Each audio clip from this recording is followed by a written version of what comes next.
Hey guys, randomly jumping on because that's kind of my thing.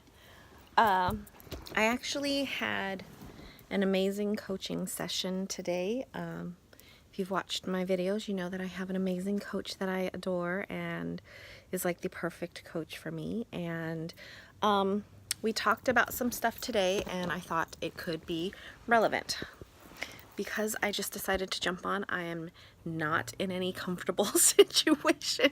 So I might be fumbling around with the camera a little bit, with my phone, quite frankly.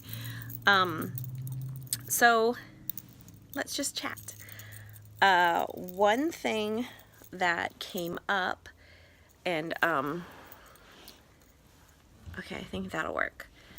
And, one of the reasons why she's amazing is because she can kind of pull stuff out of me. And it's this whole thing of worth. I don't know about you, but I struggle with worth. Do I deserve things? Am I worthy, to get in front of people and talk about life and, how am I going to be inspiring, or am I wasting people's times? And so it's kind of like a lot of stuff going on here, right? Like here always doubts. Instead of just trusting and having faith that I have something to say, and hopefully someone needs to hear it. So that's why I'm being called to say it. So she's really good. So we had this whole discussion, and she was kind of like, well, I mean, if you're here, you're worthy. Or, like as humans, we kind of get taught to doubt ourselves, to second guess ourselves, to be insecure, be worried that we're not smart enough, thin enough, pretty enough, have enough money, fill in the blanks, right? Like we're kind of taught that we're not good enough. And I don't know about you, but my parents were very expected a lot out of me. Like one of my favorite stories to tell is I'd bring a 97 home, and my mom would be like, it's not 100. And I kind of do the same with my daughter. My daughter is a very smart child, and if she brings a B home, oh, you're not an Asian anymore, now you're a Bijan, which is funny, but kind of also I'm keeping the cycle with my daughter, right? Like, oh, you did your best, but it wasn't good enough because it wasn't perfect. So all that kind of lends to our self-worth, right? So if you're told your whole life that you're not good enough, then sometimes you kind of put in your head, I'm not good enough. And then as we grow up and do great things and, are comfortable in our own skin and are getting comfortable in our own skin, are trying to do good things in this world and contribute positively to society. And then something pops up and says, but who are you? Or like, look what you came from. And my coach, again, amazing, she used my dog as an example. When I look at my dog, and I don't know if any of you have rescued animals, I'm a huge advocate. Oh my gosh, I'm getting a whole bunch of messages. I'm sorry. I'm just gonna ignore the messages because they keep coming in. So like my dog, he is a rescue, and when we got him, he was pretty much feral. His name was Monkey. He ate raw meat. He did not know any commands. He didn't come when he was called. He was wild. And if you know my dog, or if you've met my dog, you'd never believe that. Because when we got him, we weren't going to keep his name Monkey, because that's kind of not you want a name that lifts, right? Not lowers. So, my daughter named him King Arthur, which is super regal, but she named him after the movie. We had just seen Shrek 3 on DVD, so she actually named him after Shrek 3, so the character that Justin Timberlake played. And he was a lot of work. He actually starved in our house for 3 days because he wanted raw meat. So he finally, after 3 days of starving, went to his dog bowl and ate his dog food on the third day. He was feral, and we had someone that trained dogs start to work with him, and she realized like almost immediately that he had been taken away from his mom and his siblings too young, because he didn't even recognize the yank on the scruff of the neck, which is like the mother's way of teaching her puppies to stop. That's like their correction, right? That's like the spanking or the no or the timeout or, you know, whatever. That's their discipline, right? So he didn't even recognize that. So he was taken from his mom really young and had like no dog skills. So he came to the house and he was hard. Oh my gosh, this dog was so hard. And you don't want to break his spirit, but he has to, you know, be in the house. So he has to be potty trained. He has to learn how not to bite, because he would bite. He never bit Kaya. It's funny because he knew that Kaya had to love him, because she was, I want to say 4 when we got him. So he knew, like, he can't hurt that one, because if he hurts that one, he's out of the house. So he bit me and Leo, and he never bit Kaya until she was older. And he was a lot of work for Leo and I. We actually had to teach him that biting hurt, which meant we had to bite him. So he's just come such a long way. He's naturally mischievous. He's a troublemaker. But he's now at least 11 years old. We don't know exactly how old he is, just because we rescued him and there were no good records. And, you know, we know he was at least a year old when we got him, and we've had him for 10 years. This dog, and let me see if I can find Arthur. Let's see if he'll come and join. Come here. This is the dog that I'm talking about. This little fluffy, super cute thing is that Terror I was talking about that we brought into our home. This guy. There, that guy. So he is now this really spoiled dog that lets us know when he wants something. And really hopeful, always hopeful. He loves human food. My husband is the only one that feeds him table food, just because he is such a meat eater.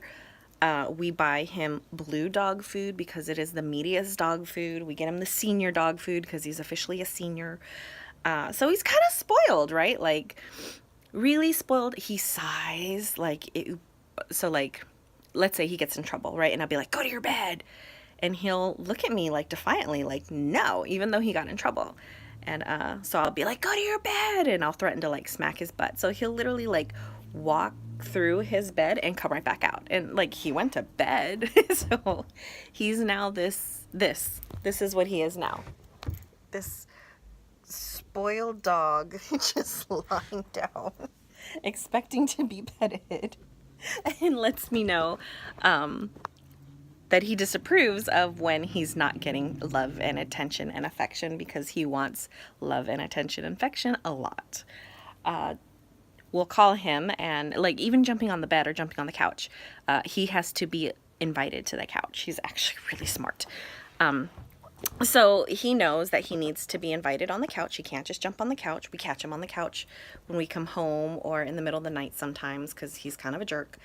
But he knows he's supposed to be invited onto the couch, so you have to invite him on the couch like 5 or 6 times. And he wants to jump on the couch. Like, he'll sit there and he'll look at you like, ask again, ask again, ask again. And we do. We call him up like 5, 6 times until he jumps on the couch. So my whole point in telling you this story is that my coach used him as an example, because this is a dog that came from he was feral. He came from a really bad situation and was taken away from his mom when he was too young, was taken away from his siblings. He did not know how to be a dog. He was just completely wild, completely untamed, didn't know his name or come when called. I mean, he was this crazy feral thing that ate raw meat, starved in my house for 3 days because he refused to eat dog food. And now he's this. I'm petting him, so he is lying down, expecting me to rub his belly. And he has absolutely no problem with self-worth. It doesn't matter where he came from. It doesn't matter his history or his past. It doesn't matter, you know, that he was taken away from his mom when he was too young. It doesn't matter that he wasn't taught to be a dog when he was a puppy. It doesn't matter that he was eating raw meat and feral. None of that matters to him. What matters is right now he is a loved family member that deserves to be that deserves attention and affection and demands it. So he's perfect for us, but the whole reason why I'm sharing this, and the reason, just because my coach is really freaking smart, that resonated with me. Like, if he came from this crazy dog that was such a mess and has no issues with self-worth. Now, granted, he's a dog, not a person, but if you've ever met my dog, he's half human.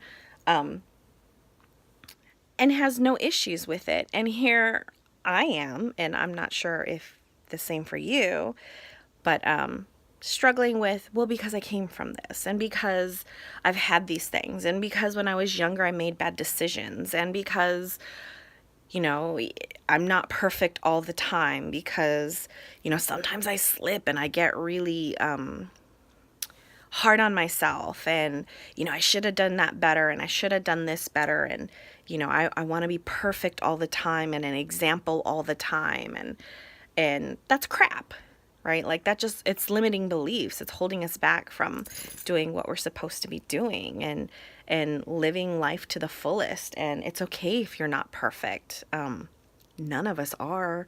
And if someone's acting perfect, are they really perfect on the inside? And are they really happy on the inside? Because, you know, when you're angry, it's okay to be angry as long as you're not hurting someone, right? When you're sad, it's okay to be sad as long as you're not, you know, intentionally trying to make people sad around you. I mean, it's okay for us to be flawed and imperfect, because we all are, right? So, just wanted to share that. It was profound when we had the conversation today.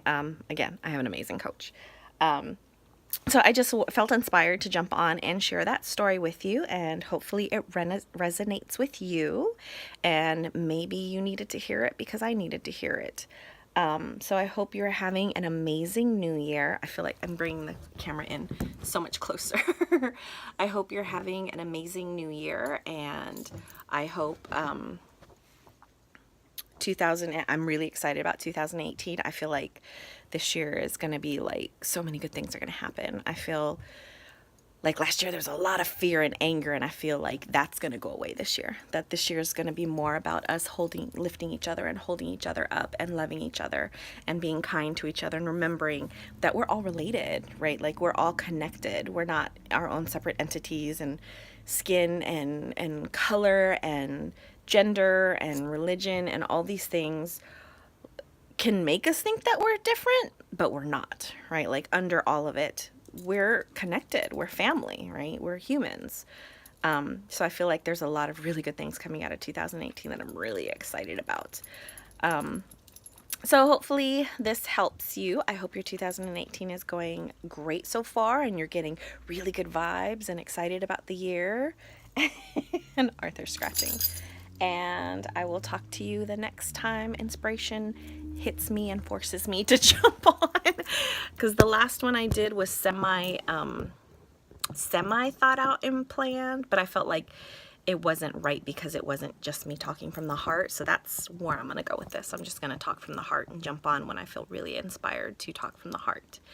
And I hope you guys are having a great day, and I'll talk to you later. Okay, bye. Happy New Year.